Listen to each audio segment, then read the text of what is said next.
Pada masa Rasulullah, walaupun Islam mengalami pasang surut, masih belum terjadi penusukan kepada tokoh Islam. Usaha pembunuhan kepada Nabi yang direncanakan oleh kaum Quraisy Mekah pun urung terjadi.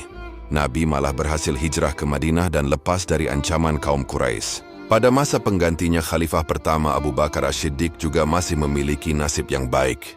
Walaupun pada masanya, ia harus menghadapi beberapa pemberontakan. Selain menghadapi pemberontak yang urung bayar zakat, pemerintahan Abu Bakar juga menghadapi gelombang pasang munculnya para nabi palsu.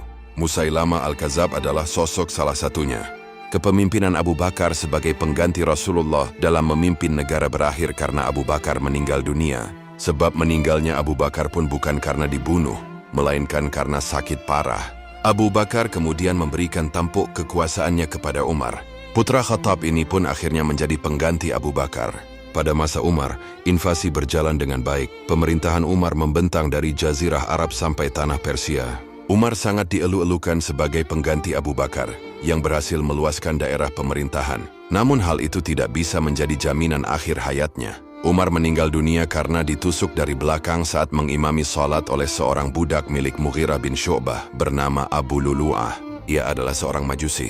Peristiwa penusukan Umar ini menjadi tragedi pertama pembunuhan tokoh Islam awal. Sebelum Umar, hingga masa Nabi, sama sekali tidak ditemukan kejadian serupa. Motif penusukan Abu Lu'lu'ah pun terbilang cukup mencengangkan. Dalam riwayat Abu Rafi disebutkan bahwa, beberapa hari sebelumnya, Abu Lu'lu'ah menghadap Umar bin Khattab untuk mengadukan tuannya yang dianggap sangat memberatkannya.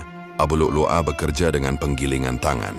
Namun Mughirah mengambil uang sebanyak 4 dirham dari hasil pekerjaannya itu. Mughirah merasa berhak menerimanya karena Abu Lu'lu'ah adalah budaknya. Keberatan Abu Lu'lu'ah atas tuannya tersebutlah yang diadukan kepada Umar. Ia meminta Umar menasehati Mughirah agar tidak semena-mena lagi. Karena Mughirah tidak ada di tempatnya, Umar pun terlebih dahulu menasehati Abu Lu'lu'ah agar sementara mengikuti perintah tuannya. Nanti jika ada kesempatan Umar akan menasehati tuannya. Namun Abu Lu'lu'ah tak puas. Ia dendam dan sakit hati dengan Umar. Setiap hari ia mengasah belatinya. Ia telah merencanakan waktu yang tepat untuk membalas sakit hatinya.